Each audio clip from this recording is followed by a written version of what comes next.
الحمد لله نحمده ونستعينه ونستغفره ونعوذ بالله من شرور أنفسنا ومن سيئات أعمالنا من يهده الله فلا مضل له ومن يضلل فلا هادي له وأشهد أن لا إله إلا الله وحده لا شريك له وأشهد أن محمدًا عبد الله ورسوله أرسله بالحق بشيرا ونذيرا وداعيا إلى الله بإذنه وسراجا منيرا صلى الله تعالى عليه وعلى آله وأصحابه وأتباعه وأشياعه وأنصاره وأهل بيته أجمعين وسلم تسليما كثيرا أما بعد فقد قال الله تعالى في القرآن المجيد فأعوذ بالله السميع العليم من الشيطان الرجيم بسم الله الرحمن الرحيم يا أيها الذين آمنوا هل أدلكم على تجارة تنجيكم من عذاب أليم تؤمنون بالله ورسوله وتجاهدون في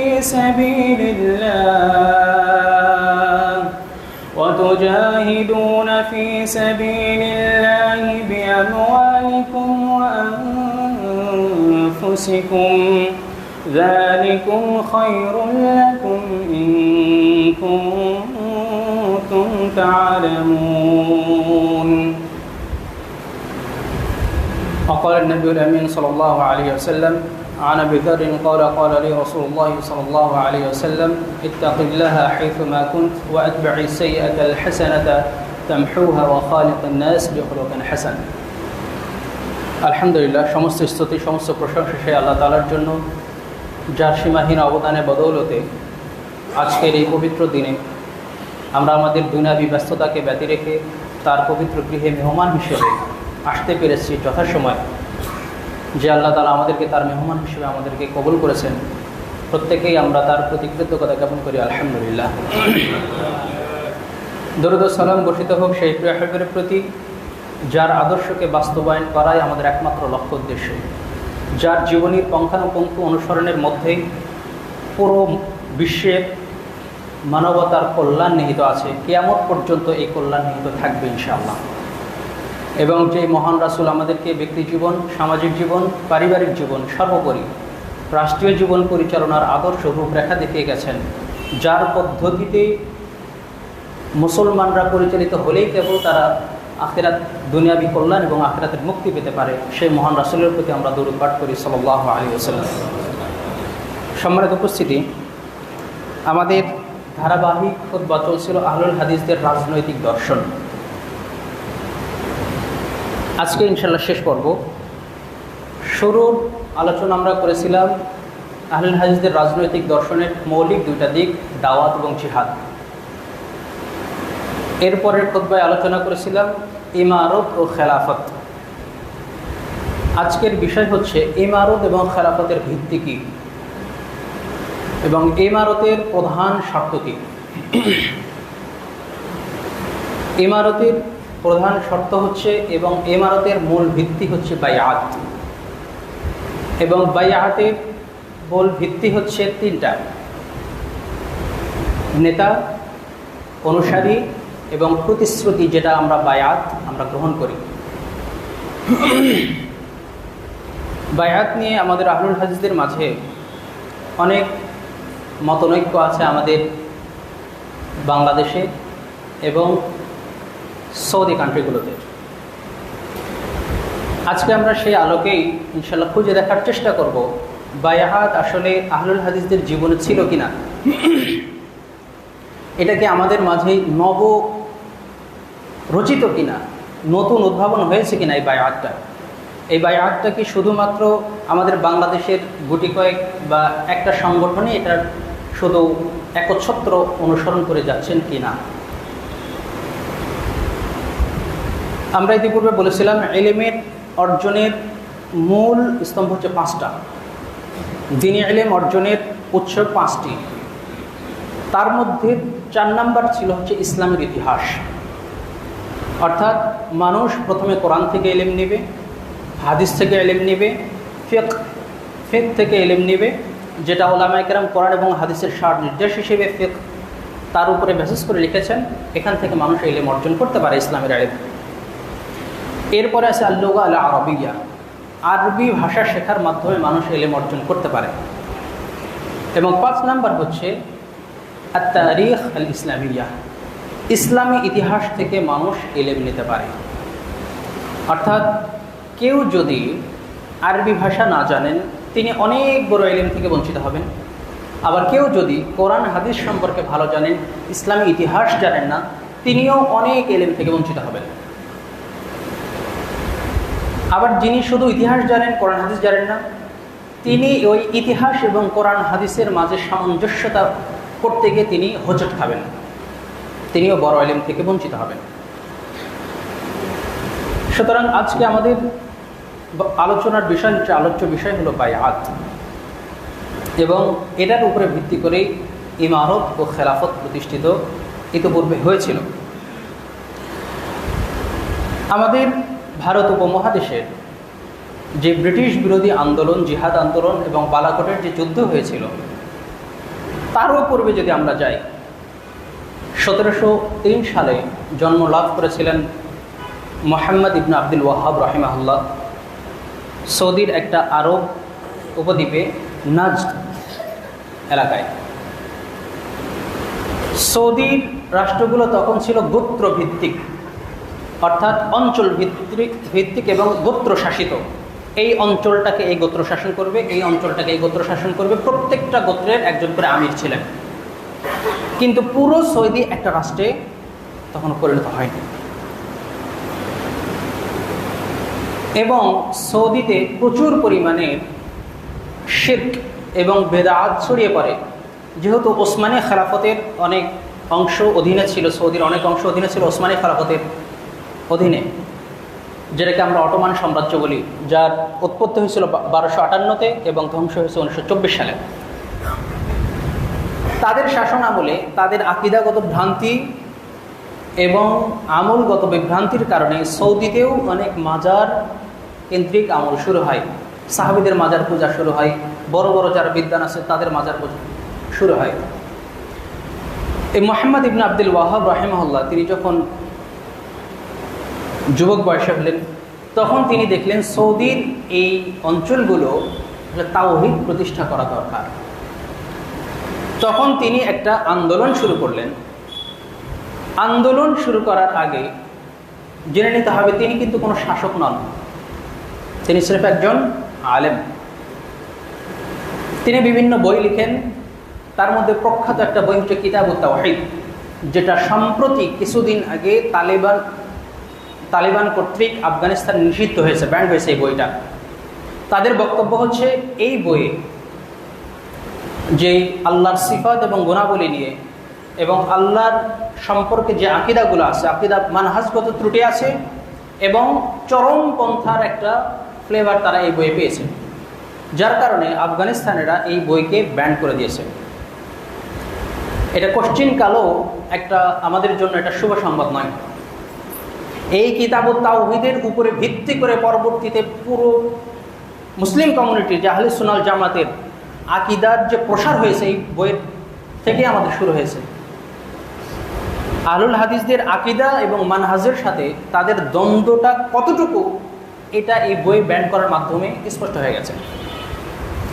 এবং যারা সেই সময় তাওহীদ প্রতিষ্ঠাকে এবং মাজারগুলোকে ভেঙে দিয়ে মাজার ভিত্তি করে তাদের যে ইবাদতখানা গড়ে উঠেছিল এবং আমলগত যে বেদাত ছড়িয়ে পড়েছিল, এগুলোকে উৎখাত করা যদি তাদের নিকটে খারিজিদের নমুনা হয়, তাহলে তাদের মানহাজ আকিদার সাথে আহলুল হাদিসদের মানহাজ আকিদার বিস্তর তফাৎ আছে।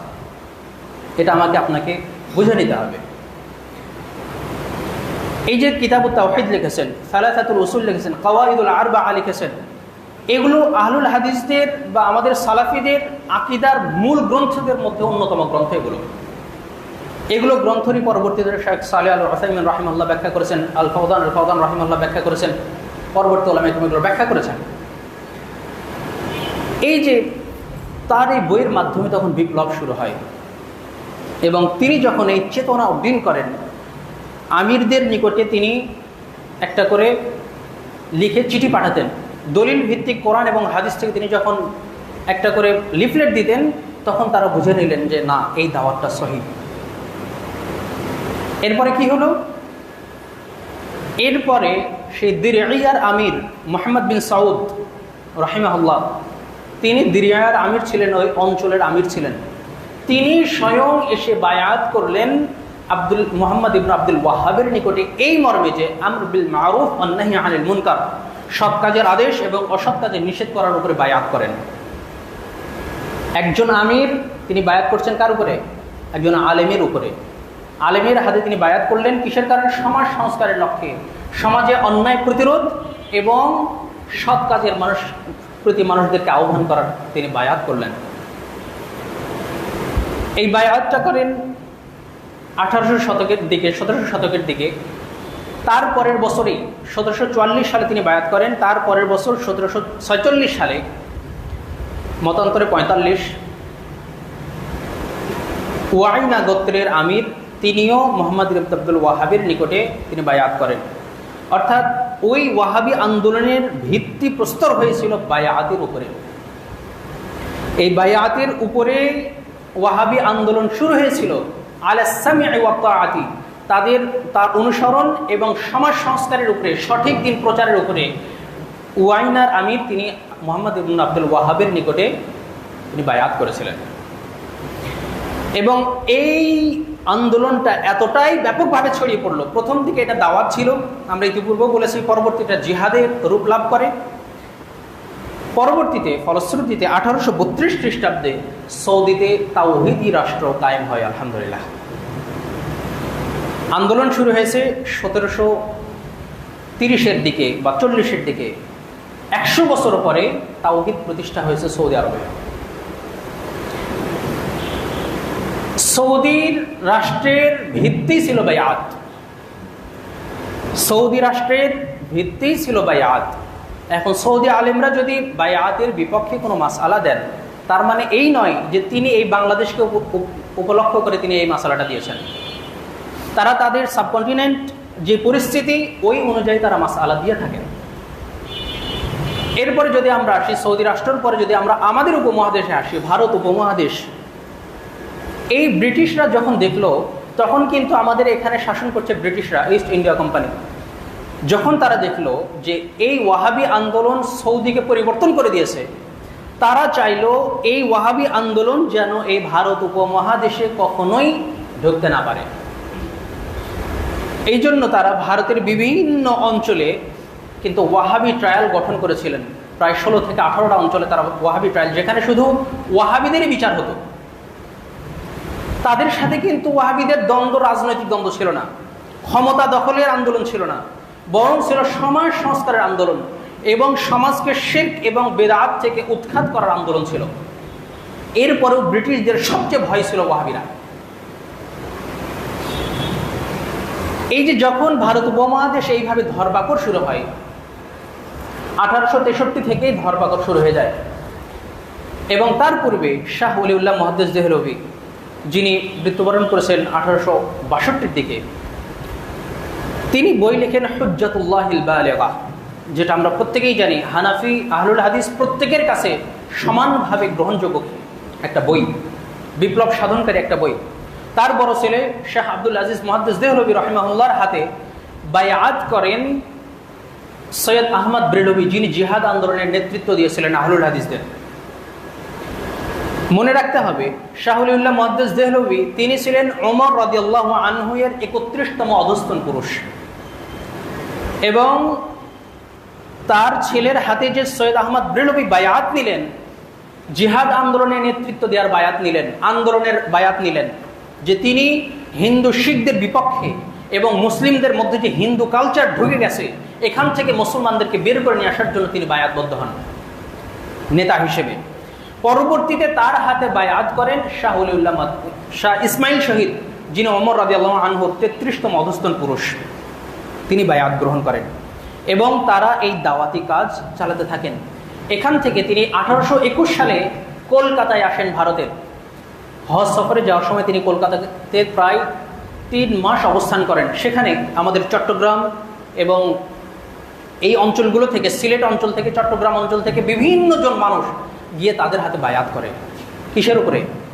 ইসলামের উপরে টিকে থাকার উপরে এবং অমুসলিমদের বিপক্ষে ঐক্যবদ্ধ থাকার উপরে তারা বায়াত করেন। আমাদের বাংলাদেশের মানুষকে বায়াত করেছেন। শুধু তাই নয়, তখন তার হাতে বায়াত করেন আমাদের বাংলার প্রাণপুরুষ এবং আহলুল হাদিসদের সরতাজ মাওলানা বেলায়েত আলী রহিমাহুল্লাহ।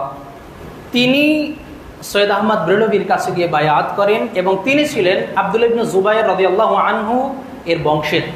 এবং এখানে দেখা যায় রাসূল সাল্লাল্লাহু আলাইহি সাল্লামের দাদা আব্দুল মুত্তালিব ছিলেন, তার 33তম অধস্তন পুরুষ হচ্ছে মাওলানা বেলায়েত আলী রহিমাহুল্লাহ এবং মাওলানা এনায়েত আলী রহিমাহুল্লাহ, 2 ভাই। এই বায়াতের মাধ্যমে তাদের জিহাদি কার্যক্রম চলতে থাকে এবং মানুষদেরকে কুসংস্কৃতি থেকে, অপসংস্কৃতি থেকে বের হয়ে, শিরক এবং বিদআতের শিখণ্ডি থেকে বের হয়ে তারা আহলুল হাদিসদের দাওয়াত তারা পরিচালনা করতে থাকেন। পরবর্তীতে 1831 সালে বালাকোটে যে যুদ্ধ হয়, সেখানে কিছু হিন্দুত্ববাদ এবং শিয়াদের চক্রান্তে সেখানে তারা পরাজয় বরণ করেন এবং সেখানে সৈয়দ আহমদ ব্রেলভি এবং শাহ ইসমাইল শহীদ সেখানে শাহাদত বরণ করেন। পরবর্তীতে দায়িত্ব নেন মাওলানা বেলায়েত আলী। মাওলানা বেলায়েত আলী যখন এই জিহাদ আন্দোলনের নেতৃত্ব দেন, তখন তিনি তার ভাই এনায়েত আলীকে বাংলাদেশে পাঠান। এই অঞ্চলে পাঠিয়ে কিছু মুজাহিদ সংগ্রহ করার জন্য তিনি এই অঞ্চলে তাদেরকে পাঠিয়ে দেন। এখান থেকে তখন মাওলানা এনায়েত আলী ভারতের সীমানাতে নিয়ে যান। প্রায় 2000 মুজাহিদ গিয়ে মাওলানা এনায়েত আলীর হাতে বায়াত গ্রহণ করেন জিহাদের উপরে। এরপরে 1843 সালেই তারা বালাকোটের যুদ্ধে বিজয় লাভ করে হিন্দু শিখদেরকে তারা পরাজিত করেন এবং পরবর্তীতে 1844 সালে তারা আবার ফাতাহগড় নামে হিন্দুদের যে সবচেয়ে মজবুত দুর্গ ছিল, এই দুর্গ মুসলমানরা দখল করে এবং সেটার নাম দেয় ইসলামগড়। তাহলে দেখা যাচ্ছে আহলুল হাদিসদের যে আন্দোলন হয়েছে, যে জিহাদ হয়েছে, এগুলোর মূল ভিত্তি ছিল বায়াত, অর্থাৎ আনুগত্যের বায়াত এবং সঙ্গবদ্ধ জীবন। এটার উপরে ভিত্তি করেই মুসলমানরা তাদের জীবন আতিপাত করেছেন। এখানে আরেকটা তথ্য হচ্ছে, আমাদের যে মীর নিসার আলী তিতুমির ছিলেন, তিনিও যে নীলকরদের বিপক্ষে, এবং তিনি যখন হজে যান তখন হজে গিয়ে দেখা হয়েছিল সৈয়দ আহমদ ব্রেলভির সাথে। তখন তিনি তার হাতে বায়াত গ্রহণ করে এই অঞ্চলে ফিরে আসেন। এসে তখন তিনি দাওয়াত শুরু করেন 1827 সালে। পরবর্তীতে 1831 সালে তিনি তার সঙ্গী সাথী সহ জামাতে সালাতরত অবস্থাতে তিনি শাহাদত বরণ করেন। তার দাওয়াত ছিল, মুসলমানদের মধ্যে হিন্দুদের কালচার ঢুকে গিয়েছিল, মুসলমানরা ধুতি পরত, মুসলমানরা বিয়ের প্রচলন ছিল হিন্দুদের মতো, এবং অনেক মুসলমানদের মধ্যে শিরক এবং বিদআতের যে ছড়াছড়ি ছিল, সেখান থেকে তিনি দাওয়াত দিয়েছিলেন মুসলমানদেরকে কোরআন এবং সহিহ সুন্নাহর দিকে। এইটা কিন্তু কোনো কালে কোনো ব্রিটিশদেরকে তাড়ানোর আন্দোলন যে তখন করেছে তারা, এটা নয়, এটা শুধু সংস্কার আন্দোলনের কারণেই তারা কিন্তু আহলুল হাদিসদের উপরে, ওয়াহাবিদের উপরে তারা চড়াও হয়েছে। এবং ওয়াহাবি নাম দিয়েছে খ্রিস্টানরা, অথচ আজকে আমাদের কথিত সুন্নি ভাইরা আমাদেরকে ওয়াহাবি বলছে। তার মানে কারা তাদের কিট, এটা আমরা স্পষ্টভাবে এটা আমরা বুঝতে পারি। এই যে বাংলাদেশের মানুষ যখন এইভাবে জিহাদ আন্দোলন হলো, বালাকোট হলো, তাদের পরবর্তী প্রজন্ম মাওলানা আব্দুল ওয়াহাব আদ-দেহলভি, মুহাদ্দিস দেহলভি রাহিমাহুল্লাহ, তিনি 1895 সালে একটা জামাত প্রতিষ্ঠা করেন। সেটা হচ্ছে আহলুল হাদিস সংগঠনের সবচেয়ে পুরনো সংগঠন হচ্ছে গোরাবায়ে আহলে হাদিস। তিনি এটা দিল্লিতে প্রতিষ্ঠা করেন এবং দিল্লিতে প্রতিষ্ঠা করার পর তার একটা বৈশিষ্ট্য বলি, ভারতে একসময় মুসলমানরা গরুর গোশত খাওয়া ছেড়ে দিয়েছিল। বিশেষ করে এই দিক থেকে হানাফিরা বেশি ফতোয়া জারি করেছিলেন যে হিন্দুদের সাথে ঐক্য করতে হলে গরুর গোশত আমাদের খাওয়া যাবে না। অর্থাৎ আমরা যদি গরুর গোশত না খাই, গরু জবাই না করি হিন্দুদের সাথে, তাহলে আমাদের আর দ্বন্দ্ব অনেকাংশেই কমে যায়। কারণ ব্রিটিশদের বিপক্ষে আমাদের আন্দোলন করতে হবে হিন্দু মুসলিম এক হয়ে। এই ফতোয়ার এবং এইটা আবেদন করেছিল ব্রিটিশদের কাছে যে আপনি এই নিয়ম জারি করেন, গরু জবাই করা হবে দণ্ডনীয় অপরাধ ভারতের জন্য। তখন মৌলানা আব্দুল ওয়াহাব রহিমাহুল্লাহ আর দেহলভি, মুহাদ্দিস দেহলভি রহিমাহুল্লাহ, তিনি কেউ তখন গরু জবাই করছে না। তিনি তখন বাজার থেকে গরু নিয়ে আসার সময় তার গরুটা একবার চুরি হয়ে যায়, আবার তিনি কিনে নিয়ে আসেন। নিয়ে এসে তাদের ছাত্রদের মাধ্যমে যখন কসাইকে ডাকে, কসাই জবাই করবে না, তাদের তো ভয়। তিনি একাই তখন এই গরুটাকে জবাই করেন। জবাই করে তার গোশত ছাত্রদের মাঝে, গ্রামবাসীর মাঝে তিনি বিলিয়ে দেন। এরপর যখন আদালতে রিট করা হলো, তখন ব্রিটিশরা বলল যে না, যেহেতু মুসলমানদের মধ্যে একজন গরু জবাই করেছে, তার মানে এটা মুসলমানদের মধ্যে ইখতিলাফ আছে, এইখানে এটাকে আমরা নিষেধাজ্ঞা দিতে পারবো না। চিন্তা করেন, এই যে পূর্বের যে সংস্কারটা, এটা আহলুল হাদিসের মাধ্যমেই হয়েছে। এবং আহলুল হাদিসরা যে তাদের আদর্শের উপরে এতটা কঠোর এবং অবিচল থাকার নিদর্শন আপনার আহলুল হাদিসদের ইতিহাস দেখলে ইনশাআল্লাহ খুঁজে পাবেন। আপনি যদি আরও পূর্বে তাকান, ইমাম আহমদ বিন হাম্বল রাহিমাহুল্লাহ, সেই অঞ্চলের প্রত্যেকেই যখন স্বীকার করলো যে কোরআন হচ্ছে মাখলুক, আল্লাহর সৃষ্টি, কোরআন কালামুল্লাহ নয়, আল্লাহর কথা নয়, মাত্র 3 জন আলেম এই কোরআন কালামুল্লাহর উপরে প্রতিষ্ঠিত ছিলেন। তার মধ্যে 2 জন নির্যাতনে স্বীকার করে নিয়েছেন যে ঠিক আছে, আমরা মেনে নিলাম। মুতাজিলারা এই নির্যাতনটা তারা চালিয়েছিল। ইমাম আহমদ বিন হাম্বলকে ডাকা হলো, খলিফা মুতাওয়াক্কিল, আব্বাসীয় খলিফা, ডেকে তাকে এমন পিটুনি দিলেন, তিনি মার খেয়ে তিনি অজ্ঞান হয়ে যেতেন। আবার জ্ঞান ফিরত, আবার পিটুনি দেওয়া হতো। পরবর্তী একজন ইতিহাসবিদ লিখছেন, ইমাম আহমদ বিন হাম্বলের গায়ে যে মারটা প্রহার করা হয়েছে, এই মার যদি কোনো হাতির গায়ের উপরে এটাকে যদি ফিট করা হতো, তাহলে হাতিও মারা যেত। সুবহানাল্লাহ বিহামদিহি ওয়া সুবহানাল্লাহিল আযীম। তিনি একমাত্র ব্যক্তি যিনি ওই সময়ে এই কথার উপরে, এই আকীদার উপরেই তিনি প্রতিষ্ঠিত ছিলেন এবং এটার উপরেই তিনি মারা গেছেন। এই জন্য পরবর্তী সালাফগণ বলেন, তিনি যদি শুধুমাত্র একবার স্বীকার করে নিতেন কোরআন মাখলুক, আল্লাহর সৃষ্টি, তাহলে এই প্রজন্ম পর্যন্ত আমাদের কাছে সঠিক আকীদা পৌঁছাতো না। সুতরাং হকের উপরে অবিচল থাকার দৃষ্টান্ত আহলুল হাদিসদেরই আছে। এই যে ভারত উপমহাদেশে এই মৌলানা আব্দুল ওয়াহাব মুহাদ্দিস দেহলভি, তিনি একাই পুরো স্রোতের বিপক্ষে গিয়ে, পুরো ব্রিটিশ আইনের বিপক্ষে গিয়ে একাই গরু জবাই করেছেন। ওই গরু জবাইয়ের রীতি আজকেও পর্যন্ত মুসলমানদের মধ্যে জারি আছে। যদি সেটা তিনি না করতেন সেই সময়, হয়তো ভারতে এখন পর্যন্ত গরু জবাই নিষিদ্ধ হয়ে যেত মুসলমানদের জন্য। এরপর তিনি 1895 সালে তিনি গোরাবায়ে আহলুল হাদিস নামের একটি সংগঠন প্রতিষ্ঠা করেন আহলুল হাদিসদের দাওয়াতকে আরো বেগবান করার জন্য। এবং সেখানে তিনি তার এই সংগঠনকে সমর্থন করেন প্রায় 83 জন সবচেয়ে সর্বস্তরের আলেম ওলামাগণ ভারত উপমহাদেশে। তার মধ্যে 43 জনই ছিল বাঙালি আলেম। 43 জনই ছিল বাঙালি। দিনাজপুরের, ময়মনসিংহের সহ বাংলাদেশের কিছু আলেম ছিল এবং নদিয়াবাদ, কলকাতার কিছু আলেম ছিলেন। তাদের সমর্থন করেন এবং তাদের হাতে তারা বায়াত গ্রহণ করেন, গোরাবায়ে আহলে হাদিসের কাছে তারা বায়াত গ্রহণ করেন। এবং তিনি পরবর্তীতে 1968 সালে যখন ব্রিটিশরা চলে গেল, কিন্তু আমাদের এই অঞ্চলটা পূর্ব পাকিস্তান, এই পূর্ব পাকিস্তানে তিনি তখন 3 জন প্রতিনিধি পাঠালেন, কারণ তার অসংখ্য ছাত্র এই বাংলাদেশে আছে। এবং মৌলানা আব্দুল ওয়াহাব মুহাদ্দিস দেহলভি, তিনি হচ্ছে মিয়া নজির হোসেন রহিমাহুল্লাহর ছাত্র, যার 1.5 লক্ষ ছাত্র এই ভারত উপমহাদেশে হাদিসের চর্চা করে গেছেন। তিনি যখন বাংলাদেশের 3 জন প্রতিনিধি পাঠান 1968 সালে, তখন তারা এপ্রিল থেকে 10 জুন পর্যন্ত 54 দিনের একটা সফর করেন পুরো বাংলাদেশ। এবং সফর করে তারা দেখেন রংপুরে 12টা শাখা, দিনাজপুরে 7টা, বগুড়ায় 1টা এবং ময়মনসিংহে 7টা, দিনাজপুরে 2টা, মোট 22টা কেন্দ্রীয় শাখা। এবং এই 22টা শাখার অধীনে, কেন্দ্রের অধীনে আরও কয়েকটা শাখা, সব মিলে 37টা শাখা বাংলাদেশে গোরাবে আহলে হাদিসের হয়েছে, এবং তাদের হাতে বায়াতবদ্ধ মানুষ ছিলেন সেই সময় 6355 জন মানুষ। অর্থাৎ বাংলাদেশে যে আহলুল হাদিসের এই অঞ্চলে, এই জন্য দেখবেন যে এই অঞ্চলে আহলুল হাদিসরা বেশি। দিনাজপুর, রংপুর, বগুড়া, রাজশাহী, চাঁপাইনবাবগঞ্জ, এগুলোতে আহলুল হাদিসের সংখ্যা সবচেয়ে বেশি, উত্তরবঙ্গে সবচেয়ে বেশি। এই যে আহলুল হাদিসের দাওয়াত ক্ষণে ক্ষণে যে পৌঁছে গেছে মানুষের কাছে, আব্বাসীয় খেলাফতের যুগ থেকে রাষ্ট্রীয়ভাবে হানাফি মাযহাব প্রতিষ্ঠিত ছিল, এবং আব্বাসীয় খেলাফতের পরে এই যে অটোমান সাম্রাজ্য, ওসমানীয় খেলাফত, সেখানেও রাষ্ট্রীয়ভাবে হানাফি ফিকহের চর্চা করা হতো। এরপরেও আহলুল হাদিসদের সংখ্যা যে এত বেশি, এটা এমনিতেই হয়নি, কিন্তু এটা দাওয়াতের মাধ্যমে, ত্যাগের মাধ্যমে, জিহাদের মাধ্যমে, বায়াতের উপর ভিত্তি করে, ইমানতের মাধ্যমে এটা সম্ভব হয়েছে। শুধুমাত্র বক্তৃতার মাধ্যমে, একক দাওয়াতের মাধ্যমে এটা কোনোদিনও সম্ভব হয়নি।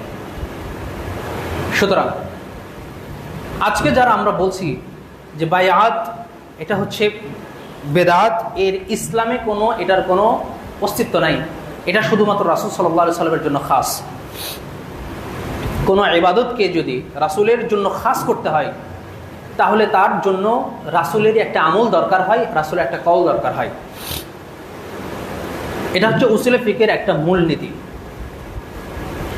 কারণ রাসূল সাল্লাল্লাহু আলাইহি সাল্লাম সিয়াম অবস্থায় স্ত্রী চুম্বন করেছেন, কিন্তু আমাদেরকে কেন নিষেধ করেছেন? কিন্তু আমাদেরকে তিনি নিষেধ করেছেন কারণ রাসূল সাল্লাল্লাহু আলাইহি সাল্লাম নিজের প্রতি যে কন্ট্রোলটা ছিল সেটা হয়তো আমাদের মধ্যে নাই। আবার রাসূল সাল্লাল্লাহু আলাইহি সাল্লাম কখনো কখনো পরিস্থিতির সাথেও হাদিস খাস হয়, এক রাসূলের সাথে খাস হয়, তিনি 13টা বিবাহ করেছেন, এটা আমাদের জন্য বৈধ না। এটা রাসূলের ব্যক্তি জীবনের সাথে খাস, রাসূলের কর্মের সাথে খাস। কি তিনি রাসূল সাল্লাল্লাহু আলাইহি ওয়াসাল্লাম এর উপরে তাহাজ্জুদ সালাতটা ওয়াজিব ছিল, এটা আমাদের উপরে না। ফাতাহাজ্জাদ বিহি নাফিলাতাল লাক, আল্লাহ তাআলা বলেছেন নফল, তবে উলামায়ে কেরাম বলেছেন তার জন্য এই যে তাহাজ্জুদের ফসল হিসেবে তিনি মাকাম মাহমুদা, অর্থাৎ শাফাআত করার যে সৌভাগ্য তিনি অর্জন করবে, এটা তার তাহাজ্জুদের ফসল। এবং আমরা যদি দেখি যে দাঁড়িয়ে পেশাব করা, এটা রাসূল সাল্লাল্লাহু আলাইহি সাল্লাম একটা ক্ষেত্রে করেছেন। আবার আম্মা জান আয়েশা রাদিয়াল্লাহু আনহা বলছেন, আমি কখনোই রাসূলকে দেখিনি যে তিনি দাঁড়িয়ে পেশাব করেছেন। আবার একজন সাহাবী বলেছেন, আমি রাসূল সাল্লাল্লাহু আলাইহি সাল্লামকে দেখেছি তিনি দাঁড়িয়ে পেশাব করেছেন। তার মানে দুইটা কথার মধ্যে কি অসামঞ্জস্যতা দেখালো। তার মানে একটা পরিস্থিতির সাথে খাস, যখন কারো বসার পরিবেশ থাকবে না, ময়লা দুর্গন্ধযুক্ত এলাকা হবে, তখন সেখানে তার জন্য দাঁড়িয়ে পেশাব করা জায়েজ। কিন্তু রাসূল সাল্লাল্লাহু আলাইহি সাল্লাম যে বায়াত গ্রহণ করেছেন, এটা তিনি নবী হওয়ার পরে এবং মক্কা বিজয়ের পরে এবং পূর্বে এবং হিজরতের পূর্বে এবং আগে তিনি বায়াত গ্রহণ করেছেন। সুতরাং রাসূল সাল্লাল্লাহু আলাইহি সাল্লামের জীবনে বায়াতের অসংখ্য পরিস্থিতি আছে। কোন পরিস্থিতির সাথে আপনি রাসূল সাল্লাল্লাহু আলাইহি সাল্লামের বায়াতকে খাস করে দেব? একজন সাহাবী আসলেন, বললেন, ইয়া রাসূলুল্লাহ, আমি বায়াত করতে চাই। ঠিক আছে, তুমি বায়াত করো। কিসের উপরে বায়াত করবে? ইয়া রাসূলুল্লাহ, আমি ইস্তেকামতের উপরে বায়াত করব। ঠিক আছে, বায়াত করো। আবার জিহাদের উপরে বায়াত হয়েছে, আবার হিজরতের উপরে বায়াত হয়েছে। ইয়া রাসূলুল্লাহ, আমরা হিজরত করব, এই মর্মে আপনার সাথে বায়াত করলাম। ইয়া রাসূলুল্লাহ, বায়াতে আকাবার, যেটা শপথ, আকাবার দ্বিতীয় শপথ, যেটা এই শপথটা ছিল, এই বায়াত ছিল রাসূল সাল্লাল্লাহু আলাইহি সাল্লামকে সাহায্য করার। তিনি যখন মদিনাতে আসবেন, তখন সাহাবায়ে কেরাম রাসূল সাল্লাল্লাহু আলাইহি সাল্লামকে সাহায্য করবেন এবং তার পরিবারদেরকে তারা যেভাবে প্রোটেকশন দিবেন, রাসূলকে ঠিক সেইভাবেই প্রোটেকশন দিবেন। এই সহযোগিতার বায়াত তারা করেছিলেন। সুতরাং এই কথা বলার সুযোগ নাই ওটা ছিল রাসূলের রিসালাতের বায়াত, ওইটা ছিল এই বায়াত। এইভাবে করলে দেখা যাচ্ছে রাসূলের প্রত্যেকটা ক্ষেত্রে আমরা বায়াতকে খাস করে দিচ্ছি। এটা ইতিপূর্বে কোনো আলেম রাসূল সাল্লাল্লাহু আলাইহি সাল্লামের সাথে বায়াতকে খাস করেননি। এবার প্রশ্ন হচ্ছে, তাহলে ইতিপূর্বে সালাফদের জীবনে বায়াতের প্রসঙ্গ কেন নেই? ইমাম বুখারী, ইমাম আহমদ বিন হাম্বল থেকে শুরু করে নিয়ে ইমাম আউজাঈ, ইমাম ইবনুল কাইয়িম, ইমাম ইবনুল মুবারক, ইমাম আবু হানিফা, ইমাম শাফিঈ, ইমাম আবু দাউদ রাহিমাহুল্লাহ থেকে শুরু করে তাদের মধ্যে বায়াতের কোনো আলোচনা নাই কেন? স্বাভাবিক প্রশ্ন। উত্তর হলো, সেই সময় তো খেলাফত প্রতিষ্ঠা ছিল। উমাইয়া খেলাফত 661 থেকে 750 পর্যন্ত, এবং আব্বাসীয় খেলাফত ইরাকের বাগদাদ থেকে শুরু হয়েছিল 750 থেকে নিয়ে 1258 সাল পর্যন্ত। প্রত্যেকে মুসলিম খলিফার অধীনে ছিলেন। সুতরাং তাদের কাছে বায়াতে এত আলোচ্য বিষয় হওয়ার কথা নয়, কারণ এই বায়াতটা রাষ্ট্রীয়ভাবেই প্রতিষ্ঠিত বায়াত। সুতরাং তাদের মধ্যে বায়াতের নিদর্শন পাওয়া যাবে না, এটাই স্বাভাবিক। এই জন্য ইসলামী খেলাফত প্রতিষ্ঠার যে মেইন যে মূলনীতি আমরা বলেছিলাম, ইসলামী খেলাফত প্রতিষ্ঠা হয় 3 পদ্ধতিতে। এক, খলিফা তিনি নিজেই তার পরবর্তী খলিফাকে তিনি নিযুক্ত করবেন, তার চোখে যিনি যোগ্য এবং পরহেজগার তিনি তাকে নিযুক্ত করবেন। 2, আহলুল হাল্লি ওয়াল আকদ, অর্থাৎ জ্ঞানীদের একটা মজলিস বা মজলিসের শুরার কর্তৃক এই আমির নিযুক্ত হবে বা খলিফা নিযুক্ত হবে। 3, এই 2 পদ্ধতি যখন থাকবে না, মজলিসে শুরাও নাই এবং কোন মুসলিম খলিফাও নাই যে তিনি একজন খলিফা নির্বাচন করে দিবেন। 3 নাম্বার হচ্ছে, যদি দেখা যায় মুসলিম সংখ্যাগরিষ্ঠ, সবার আকীদার বিচ্যুতি অধিকাংশ মানুষের মধ্যে, তারা খেলাফত বোঝেন না অথবা কাফের রাষ্ট্র, সেক্ষেত্রে মুসলমানরা কি করবে? তাদের শক্তি সামর্থ্য জোগাড় করে, তারা বিপ্লব করে, জিহাদের মাধ্যমে তারা ক্ষমতাকে হাসিল করে সেখানে তারা খেলাফত প্রতিষ্ঠা করবেন। এবার এই খেলাফতটা কার মাধ্যমে হবে? আপনি দিনাজপুর থেকে আসলেন, আমি বগুড়া থেকে আসলাম, আরেকজন যশোর থেকে আসলো, আরেকজন ঢাকা থেকে আসলো, এসে আন্দোলন করবার খেলাফত হয়ে যাবে? খেলাফতের জন্য কি শর্ত? খেলাফতের জন্য একজন আমির শর্ত, খেলাফতের জন্য একজন নেতা শর্ত, এবং খেলাফত প্রতিষ্ঠার জন্য একটা সংগঠন শর্ত। এছাড়া, নেতৃত্ব ছাড়া কখনোই খেলাফত প্রতিষ্ঠা করা সম্ভব হবে না। যারা বলছেন বায়াত শুধুমাত্র তাদের সাথেই খাস যারা হদ কায়েম করতে পারেন, তাহলে মৌলানা এনায়েত আলী ওয়ালায়েত আলী তারা কি হদ কায়েম করতেন? কোশ্চেন কালো পারতেন না। এই প্রশ্ন উত্থাপন করতে হবে তাহলে মুহাম্মদ ইবনে আব্দুল ওয়াহাব রাহিমাহুল্লাহর উপরে। তিনি যদি বেদাত করে থাকেন, তিনি যদি এটা যদি বেদাত হয় এবং খারেজিদের কাজ হয়, তাহলে সৌদি রাষ্ট্র কি বৈধ রাষ্ট্র হবে? কোশ্চেন কালো নয়। সুতরাং আমাদের পূর্ববর্তী সালাফ যারা পূর্বে ছিলেন তারা হয়তোবা, এবং সৌদির যে আলিমগণ আছেন তারা হয়তোবা ভারত উপমহাদেশের এই ইতিহাসগুলো আরবিতে যেহেতু রচিত হয়নি, তারা হয়তোবা এগুলো এতটাও জানেন না, এগুলো জানা তাদের প্রয়োজনও নেই। কিন্তু শাইখ বিন বাজ রাহিমাহুল্লাহর যেই প্রখ্যাত ফতোয়া, যেই অঞ্চলের যেই উপমহাদেশের যারা বিজ্ঞ আলেমগণ আছেন, ওই অঞ্চলের লোকজন তাদেরও অনুসরণ করবে। এখানকার পরিস্থিতি এখানকার আলেমজন ভালো জানেন, এখানকার যারা অভিজ্ঞগণ আছেন তারা ভালো জানেন। সৌদির পরিস্থিতি এখানকার আলিমগণ যারা বাংলাদেশে পড়াশোনা করেন তারা জানবেন না সৌদির পরিস্থিতি, এটাই স্বাভাবিক। সৌদিতে যারা বড় হয়েছেন, পড়াশোনা করেছেন, তারা আমাদের ভারত উপমহাদেশের ইতিহাস জানবেন না, এটাই স্বাভাবিক। সুতরাং সব ক্ষেত্রে শুধু সৌদির ফতোয়াকে নিয়ে এসে বাংলাদেশে ফিট করলে এটা মানুষের মধ্যে একটা দোদুল্যমান অবস্থা তৈরি হয়। মানুষ কোন দিকে যাবে? নিঃসন্দেহে তারা বড় আলেম, নিঃসন্দেহে তারা এই যুগের শ্রেষ্ঠ আলেমদের অন্যতম তারা, কিন্তু পরিবেশ পরিস্থিতিতে যেখানকার আলেমরা যতটা ভালো বুঝবেন, এটা অন্য অঞ্চলের আলেমরা অতটা না বোঝাটা খুবই স্বাভাবিক বিষয়। এবার প্রশ্ন হচ্ছে, যদি হদ কায়েম করা যদি শর্ত হয় বায়াত গ্রহণ করার জন্য, আপনি হয়তো বলে দিচ্ছেন যে তিনি কেন বায়াত গ্রহণ করবেন? তিনি কি হদ কায়েমের ক্ষমতা রাখেন? তিনি কি খলিফা? আচ্ছা, খলিফা যে হবেন যিনি, তিনি কি হদ কায়েম করার ক্ষমতা নেওয়ার পর খলিফা হবেন, নাকি আমির হয়ে খলিফা হয়ে তারপর হদ কায়েমের ক্ষমতাকে হাসিল করবেন? হদ কায়েমের ক্ষমতা হাসিল নেতা হওয়ার আগে না পরে?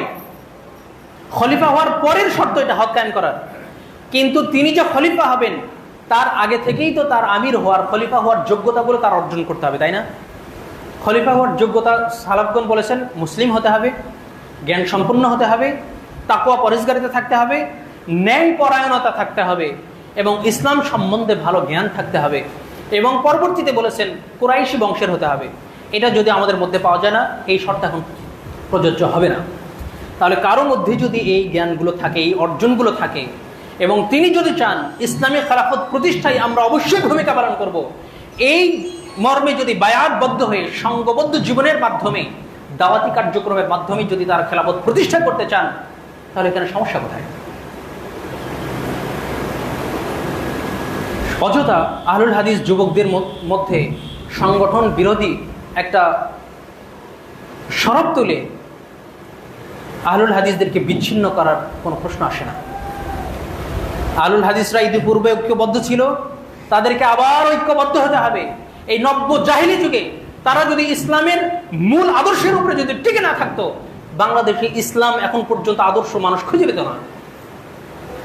আজকে যদি আমরা দেখি ইসলামী যে দলগুলো আছেন, তারা আজকে যে হিন্দুর যে উগ্রবাদী সংগঠন ইসকনের বিপক্ষে তারা উঁচু স্বরে কথা বলতে তারা ভয় পাচ্ছেন কেন? কিসের কারণে পাচ্ছেন?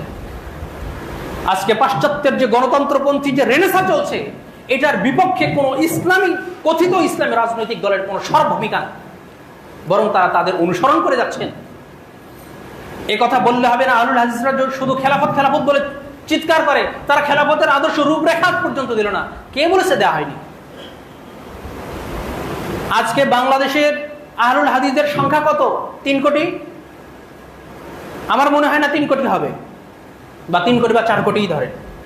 অনেকেই বলেন 4.5 কোটি আহলুল হাদিস। আজ থেকে 20 বছর আগে কতজন আহলুল হাদিস ছিল? আজ থেকে 20 বছর আগে মসজিদে আমিন বলার রেওয়াজটা কি প্রচলন ছিল? আজ থেকে 10 বছর আগে মানুষ মার খেয়েছে, এখন পর্যন্ত মানুষ মার খাচ্ছে। অথচ তখন যদি আমরা শতকরা 2 জন আহলুল হাদিস ধরি বা শতকরা 1 জন ধরি, এখন বর্তমানে শতকরা 4 জন আহলুল হাদিস। এটা কিসের কারণে হয়েছে? এবং যদি আহলুল হাদিসদের 2000 কর্মী থাকে এবং তারা যদি গণতন্ত্রের বিপক্ষে থাকে, সাল্লাল্লাহু আলাইহি ওয়াসাল্লাম তিনি যখন মক্কা থেকে মদিনায় হিজরত করেছিলেন মাত্র 150 জন সাহাবী নিয়ে, তার 13 বছরের দাওয়াত কোথায় গেল? মাত্র 150 জন। আর প্রশ্ন যদি তোলা হয় আপনারা কি করেছেন, এখন রাজনৈতিক দলগুলো কি করছে? এত অসংগতি বাংলাদেশে, তাদের ভূমিকা কোথায়? আমরা বলে ফেলছি রোজা পূজা একই জিনিস, হিন্দু আমাদের ভাই ভাই। আলিয়াযু বিল্লাহ, হিন্দু সারা জীবনে মুসলমানদের বিপক্ষেই কাজ করে গেছে। আজ পর্যন্ত ভারতের মুসলমানরা হিন্দুদের দ্বারা শাসিত হচ্ছে, নির্যাতিত হচ্ছে। বাংলাদেশের 90% মুসলিমের দেশে হিন্দুদের মাধ্যমে মুসলমানরা নির্যাতিত হচ্ছে। অথচ আমরা হিন্দুদের সাথে গলায় গলায় পীড়িত করে বলছি হিন্দু আমাদের ভাই। ইসলাম এত অসহায়? হকের পক্ষে যদি একজন টিকে থাকে, সারা বিশ্বে যদি একজন টিকে থাকে আহমদ বিন হাম্বলের মতো, হক টিকে থাকবে ইনশাআল্লাহ। হক আহলুল হাদিসদের মাধ্যমেই টিকে থাকবে। এবং আমাদেরকে চিন্তা করতে হবে, আমাদের খেলাফত ব্যবস্থা ছাড়া বাংলাদেশে কোশ্চিন কালো কোন তন্ত্রের মাধ্যমে শান্তি প্রতিষ্ঠা কখনো সম্ভব নয়। আজকে হয়তো আমরা সংখ্যায় কম, ঐক্যবদ্ধ হন, জামাতবদ্ধ জীবনযাপনের মধ্যে আমাদেরকে আসতে হবে, বায়াতি জীবনযাপনের মধ্যে আসতে হবে, এবং আমর বিল মারুফ ওয়ান নাহি আনিল মুনকারের এই জীবনের মধ্যে আমাদেরকে আসতে হবে। ইসলাম শুধুমাত্র হেলায় খেলায় নয়, খেলাফত কায়েমের চেতনা প্রত্যেকটা মুসলমানের মধ্যে থাকা ওয়াজিব। খেলাফত কায়েমের চেতনা প্রত্যেকটা মুসলমানের মধ্যে থাকা ওয়াজিব। তিনি খেলাফত কায়েম করতে পারেন চাই না পারেন, খেলাফত কায়েমের জন্য নিজের অবদান রাখা, এর পিছনে ভূমিকা পালন করা প্রত্যেক মুসলমানের জন্য ওয়াজিব। সফল হওয়া তার জন্য ওয়াজিব নয়। তিনি আল্লাহর দ্বীন প্রতিষ্ঠার জন্য জীবন দিতে পারেন, সমস্যা নেই, কিন্তু তিনি শুধুমাত্র ক্ষমতা হাসিলের এই রাজনীতি আহলুল হাদিসরা কখনোই করে না। আহলুল হাদিসরা যে নির্যাতিত হয়েছে, আজ পর্যন্ত যে নির্যাতিত হচ্ছে, এটা শুধুমাত্র হক প্রচারের জন্যই। ব্রিটিশরা জেনেছিল যে এই ওয়াহাবি আন্দোলন যদি ভারত উপমহাদেশে শুরু হয় তাহলে তারা আর বেশি দিন টিকবে না। সেটাই হয়েছে। তারা এই আন্দোলনকে দমিয়ে রাখতে পারেনি। হাজী মোহাম্মদ শরীয়তুল্লাহ ফারাইজি আন্দোলন, তিতুমিরের এই লাল দুর্গ যে তিনি গড়েছিলেন, বাঁশের কেল্লা যে গড়েছিলেন, এই আন্দোলন এবং জিহাদ আন্দোলন, বালাকোট আন্দোলন থেকে শুরু করে, গোরাবাই আহলে হাদিস থেকে শুরু করে বাংলাদেশে আহলুল হাদিসদের যে চেতনা আলানো হয়েছে, এটা সেই ওয়াহাবি আন্দোলনের চেতনা। সুতরাং আহলুল হাদিসরা শুধু এমনিতেই তারা আহলুল হাদিস হয়ে যায়নি।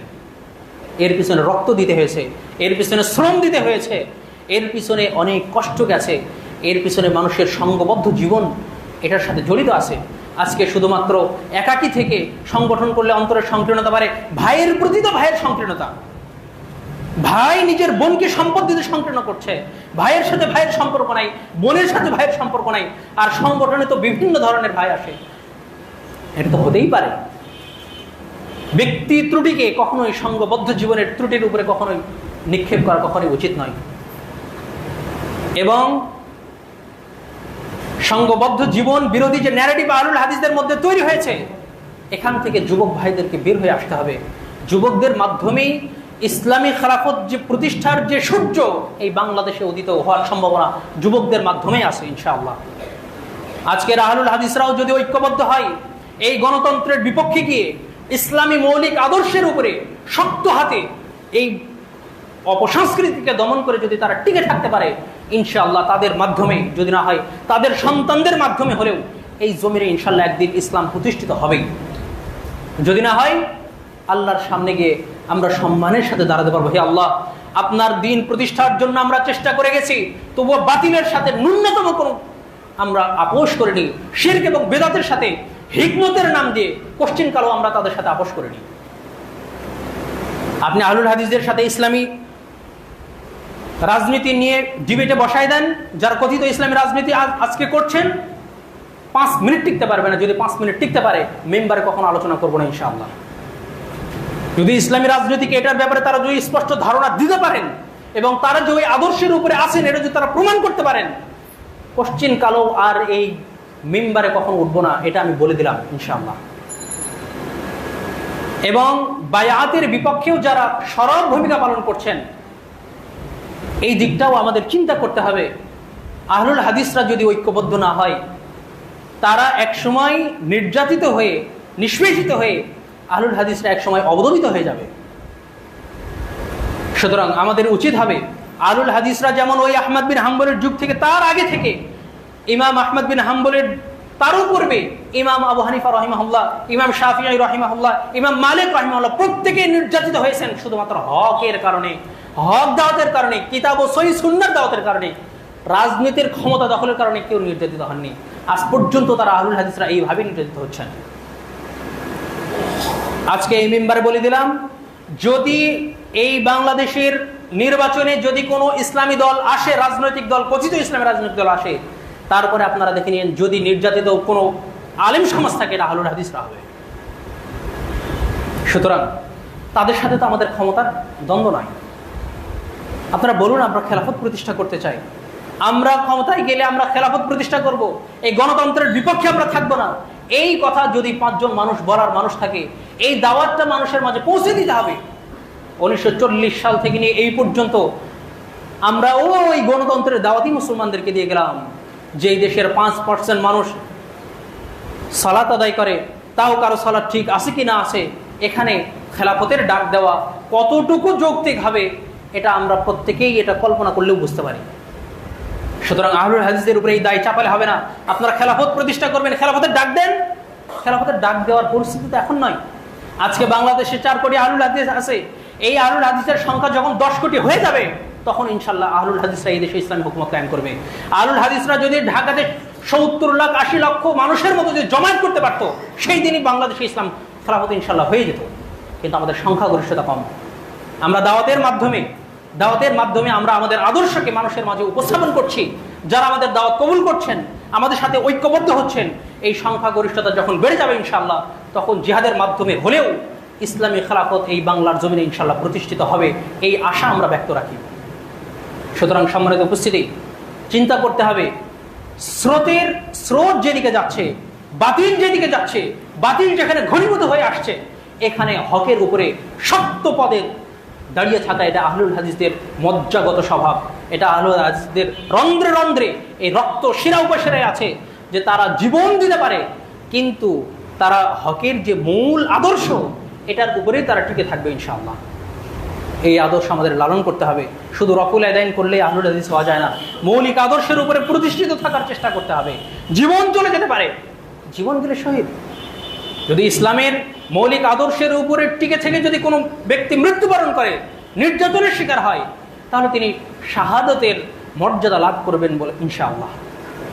সুতরাং আসুন, আমরা বিভিন্ন সিস্টেম দেখেছি, যারা এই সিস্টেমকে এই দেশে পরিচালনা করতে চাচ্ছেন, প্রতিষ্ঠিত করতে চাচ্ছেন, তাদের দেশে এই সিস্টেমগুলো আসলে ব্যাপকভাবে প্রতিষ্ঠিত নয়। সুতরাং আমি যখন অতিরিক্ত লেবারেল হতে যাব তখন আমার হিন্দুর সাথে গলা মেলাতে হবে। কোশ্চিন কালো হিন্দু আমার ভাই নয়, কোশ্চিন কালো হিন্দু আমার ভাই নয়। এই জন্য রাসূল আল্লাহ তাআলা বলেছেন, ওয়ামান ইয়াতাওয়াল্লা মিনহুম ফাহুয়া মিনহুম, যারা কাফের মুশরিকদেরকে বন্ধু হিসেবে গ্রহণ করে তারাও তাদের অনুগামী হবে, কিয়ামতের দিন তাদের সাথে তারা উঠবে। তাদের সাথে আমাদের দ্বন্দ্ব নেই, তাদের সাথে আমাদের দ্বন্দ্ব নেই। তারা চাইলে দেশে থাকতে পারেন, সমস্যা নেই, কিন্তু ইসলামের গায়ে, ইসলামের নামে ন্যূনতম কোনো অশ্লীল বাক্য তারা উপস্থাপন করতে পারবে না। ইসলামকে অপমানমূলক কোনো একটা বাক্য তার উচ্চারণ করার অধিকার রাখে না এই বাংলার জমিনের 90% মুসলমানের এই দেশে। তারা তাদের মতো থাকতে চাইলে থাকবে। এই জন্য আল্লাহ তাআলা বলছেন, হাইতু ওয়াজাদতুমুহুম, তোমরা তাদেরকে যেখানেই পাবে, যারা তোমাদেরকে হত্যা করে, মুসলিমদেরকে হত্যা করে, তোমরা তাদেরকে যেখানেই পাবে তাদেরকে সেখানে হত্যা করবে। এটা অবশ্য রাষ্ট্রের দায়িত্ব। যারা আমাদের ব্যাপারে, যেসব অমুসলিমরা, সেটা হিন্দু, খ্রিস্টান, বৌদ্ধ যারাই হতে পারে, মুসলমানদের ব্যাপারে যারা সফট কর্নার রাখে, যে তারা মুসলিম, তারাও সমস্যা নেই, তারা আমাদের জন্য ক্ষতি করে না, তাদের মুসলমানরা কোনো ক্ষতি করবে না। কিন্তু মুসলিমদের যারা ক্ষতি করতে আসবে, ইসলামের যারা ক্ষতি করতে আসবে, এদেরকে শক্ত হাতে দমন করা মুসলিমদের জন্য একান্ত কর্তব্য। সুতরাং যারা এইদিকে গা ভেসে দিয়েছেন, হিন্দুদের সাথে ঐক্যবদ্ধ করে ন্যূনতম যদি কোনো ইসলামী আদর্শের চিরফোঁটা যদি আমার মধ্যে থাকে, কখনোই ইসলামকে যারা অপমান করছে, ইসলামের যে মুসলিম নারীদেরকে যারা ধর্ষণ করছে, এই কীট নরপশুদের সাথে কোশ্চিন কালো ন্যূনতম কোনোদিন ঐক্যবদ্ধ মুসলমানরা কখনোই হতে পারে না।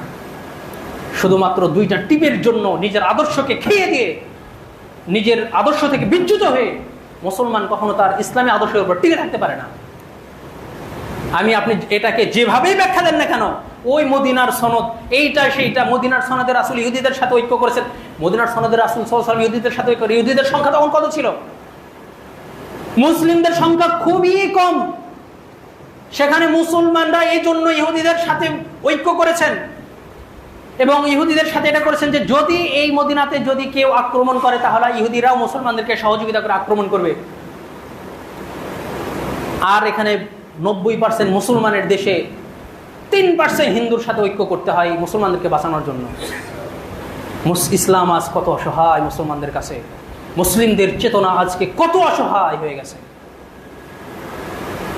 সুতরাং আমাদের যদি একটু সুস্থ মস্তিষ্ক থাকে, একটু বিবেক থাকে, আমরা যেন একটু চিন্তা ভাবনা করি আমরা কোন পথে আছি, আমরা কোন পথে আছি।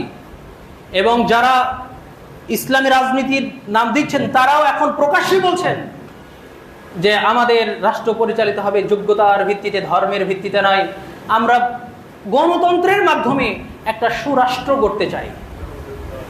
সুতরাং আমি শুধু কিছু ইঙ্গিত দিয়ে গেলাম, এবং বায়াত সংক্রান্ত আহলুল হাদিসদের রাজনৈতিক যে দর্শন এবং ইতিহাস যে ব্যক্তি জানবে না, তিনি তার মৌলিক চেতনায় কখনো ফিরে আসতে পারবেন না। ইতিহাস যিনি জানবেন না, তার নিজের সত্তার ইতিহাস, নিজের জাতির ইতিহাস যতক্ষণ পর্যন্ত মুসলমানরা না জানবে, ততক্ষণ পর্যন্ত এই মুসলিম জাতি নিজের চেতনা ফিরে পাবে না। জিহাদের জজবা কখনো মুসলমানদের মধ্যে জাগরুক হবে না। ওই যে 16 থেকে 18টা যে ওয়াহাবি ট্রায়াল ছিল, প্রত্যেকটার ডকুমেন্টারি ওয়াহাবিরা আমাদের আকীদা লিখে গেছে, ব্রিটিশরা আমাদের আকীদা লিখে গেছে, ওয়াহাবিরা এই আকীদা লালন করতো, এটা আমাদের জন্য ভয়ঙ্কর, এই কারণে এই ওয়াহাবিদেরকে ধরা হয়েছে। শুধু ওয়াহাবি যদি হতো তাহলে তাদেরকে ধরা হতো, এবং তাদের ন্যূনতম শাস্তি ছিল তাদের সকল সম্পত্তি তারা বাজেয়াপ্ত করে দিত, ব্রিটিশরা নিয়ে নিত। ওই রিপোর্টগুলো আজকে কোথায়? মুসলমানদেরকে মুসলমানের ইতিহাস জানতে দেওয়া হয়নি। আহলুল হাদিসদের ইতিহাস জানে না। সুতরাং আজকে আমরা বিড়ালের মতো জীবনযাপন করছি। সুতরাং আসুন আমরা যেন রাসূল সাল্লাল্লাহু আলাইহি ওয়াসাল্লামের দেখানো সেই আদর্শের পথে যেন আমরা হাঁটতে পারি, অবিচল থাকতে পারি। জীবনের শেষ মুহূর্ত পর্যন্ত কোনো শিরকের সাথে, কোনো কাফিরের সাথে যেন ঐক্য না করতে হয়, এমন নাজুক পরিস্থিতি যেন আমাদের জীবনে কখনো না আসে। আল্লাহ তাআলা যেন আমাদের হেফাজত করেন, আল্লাহুম্মা আমিন। এবং রাসূল সাল্লাল্লাহু আলাইহি ওয়াসাল্লামের দেখানো পথেই যেন খেলাফত প্রতিষ্ঠার যে স্বপ্ন আমরা দেখেছি, আহলুল হাদিসরা দেখেছে, এই স্বপ্ন যেন বাস্তবায়নে আল্লাহ তাআলা তৌফিক দান করেন। হয় আমাদের প্রজন্ম, অথবা আমাদের পরবর্তী প্রজন্ম, অথবা তাদের পরবর্তী প্রজন্মের মাধ্যমেও যেন এই বাংলার আকাশে ইসলামী হুকুমত প্রতিষ্ঠার সূর্য যেন আল্লাহ তাআলা উদিত করেন। আল্লাহুম্মা আমিন। আকুলু কাওলি হাযা আস্তাগফিরুল্লাহ লি ওয়া লাকুম ওয়া লিসাইরিল মুসলিমিন ফাস্তাগফিরুহু ইন্নাহু হুয়াল গফুরুর রহিম।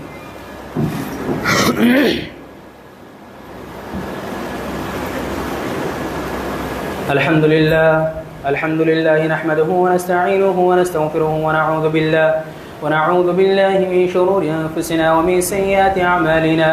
من يهده الله فلا مضل له ومن يضلل فلا هادي له. وأشهد أن لا إله إلا الله وحده لا شريك له. وأشهد أن محمدا عبده ورسوله. أرسله بالحق بشيرا ونذيرا وداعيا إلى الله بإذنه وسراجا منيرا اللهم صل على محمد وعلى آل محمد كما صليت على إبراهيم وعلى آل إبراهيم إنك حميد مجيد اللهم بارك على محمد وعلى آل محمد كما باركت على إبراهيم وعلى آل إبراهيم إنك حميد مجيد اللهم انصر من نصر دين محمد صلى الله عليه وسلم واجعلنا منهم واخذل من خذل دين محمد صلى الله عليه وسلم ولا تجعلنا منهم اللهم انصر المسلمين والمسلمات في كل مكان اللهم احفظ المسلمين والمسلمات في سوريا وأراكان وفلسطين وبنغلاديش ربنا تقبل منا إنك أنت السميع العليم وتب علينا إنك أنت التواب الرحيم عباد الله رحمكم الله إن الله يأمر بالعدل والإحسان وإيتاء ذي القربى وينهى عن الفحشاء والمنكر والبغي يعظكم لعلكم تذكرون فاذكروني أذكركم واشكروا لي ولا تكفرون